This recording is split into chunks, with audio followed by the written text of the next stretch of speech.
না। ওই শালা তুই দাঁড়ায় আছিস কেন? মার ধরে মার। এরা অজ্ঞান হয়ে গেছে না ভাই, আর কি মারবো? তাহলে থাক আর বাপের ডাইকে নিয়ে আগে। এ ভাই তাহলে তুমি এখানে এগের পাহাড়া দাও, তাহলে আমি যাই ওদের বাপের ডাকে নিয়ে আসি। যা যা। মামা তোমার সাথে চাইনা তেলের ব্যান্ডেজ হয়েছে। কিডা বাইন্দা হয়েছে না? তাড়াতাড়ি চলো, বিচার করতে হবে। কার বিচার? তোমার সেই চাইনা তেল চুরি করেছে। হে ছেলেটা নিয়ে আর ভাবলাম না। চলো কোন কি করে দেখি। তোর বাপ আজকে আসুক, তোর ভাই বাপেরও ভাঙবো। এই ছেলেটারে নিয়ে আমি আর পারলাম না, আমার জীবনটা কেন আছে না কেটে ফেলার। তোমার মাইন্ডে যখন ফেলাইছ চুরি যখন করে খালি সদা করতে হবে, তাহলে চেয়ার নেই বসে কথা কই। এই যা চেয়ারটা নিয়ে আই দিনে যা। তা কি চুরি করেছ কও, তাহলে শুনি সেটা বিচার করতে হবে তো কও।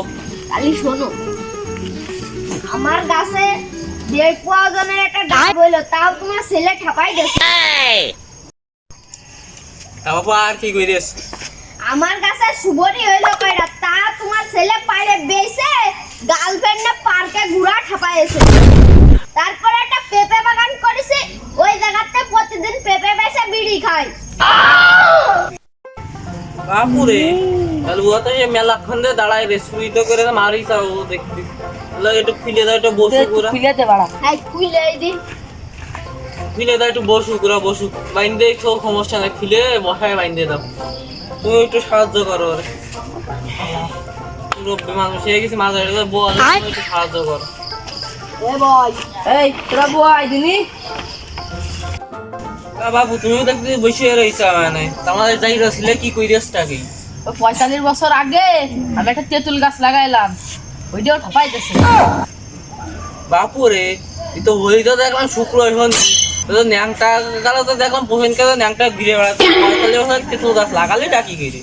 ও কথা ভুল হয়ে গেছে, 45 সপ্তাহ কব, 45 বছর হয়ে গেছে। আরে তো ওইসব কথা বাদ দাও, এখন মেন কথা এসো।